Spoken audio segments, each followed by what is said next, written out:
Thank you, Mr. President, for convening the Council for this discussion that stresses the continuing relevance of Resolution 2231. And thank you, Undersecretary General DiCarlo, for your presentation. The proliferation challenge posed by the Islamic Republic of Iran demands this Council's sustained attention, and this body must remain fully engaged.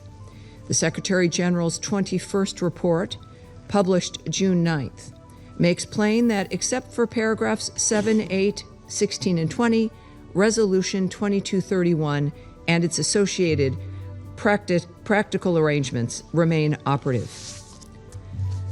Through the snapback mechanism established under Resolution 2231, the Council reinstated Resolutions 1696, 1737, 1747, 1803, 1835, and 1929.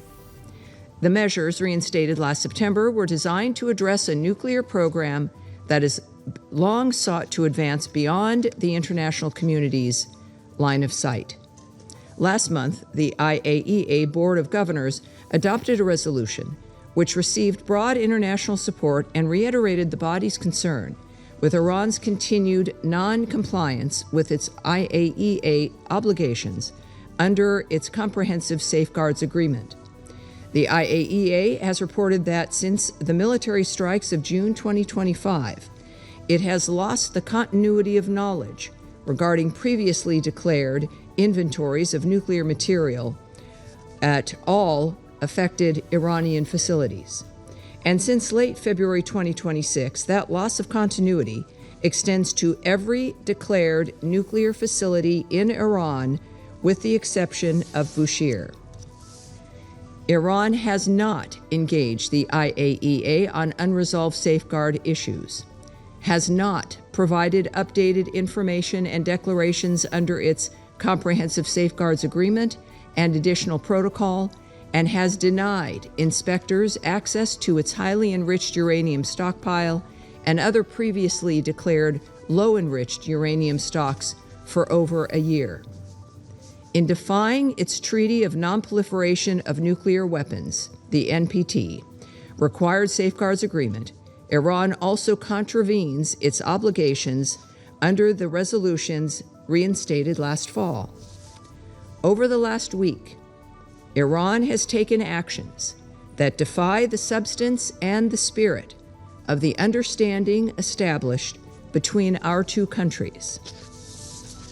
We have witnessed Iran deploy cruise missiles and UAVs, weapons that are restricted under these Security Council resolutions, against commercial vessels lawfully transiting Omani waters and infrastructure in Bahrain, Jordan, Kuwait, and Qatar. Iran's leaders have a historic opportunity to transform their country for their people.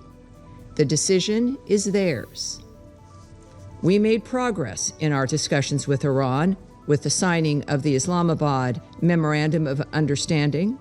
The door to diplomacy remains open and is our preferred path to resolve concerns related to Iran's nuclear program. We hope Iran chooses to come back into compliance with its obligations and to engage seriously in talks toward reaching a final deal. While dialogue remains possible, we cannot negotiate while Iran reneges on the basic obligations, simple obligations, such as don't shoot at civilian objects. But to be clear, the United States stands ready to hold Iran to account for its acts that defy international peace and security. If you shoot at civilian objects or ships, we will respond. Until a final deal is reached and endorsed and adopted by this Council to lift sanctions under these resolutions, member states must implement the reinstated resolutions in good faith. They represent the Council's most effective, peaceful instrument for constraining escalation and preserving international security. Fundamentally, Iran has contravened international law and this Council's resolutions. such transgressions cannot be met with counsel equivocation and obstruction. In subverting the 1737 regime, UN sanctions architecture that this body elected to impose, members not only contradict the will of this council, they also constrain the non-kinetic tools available to resolve conflict. Again, President Trump prefers peace. And we urge fellow council members to join us in upholding the instruments of this body. Thank you, Mr. President.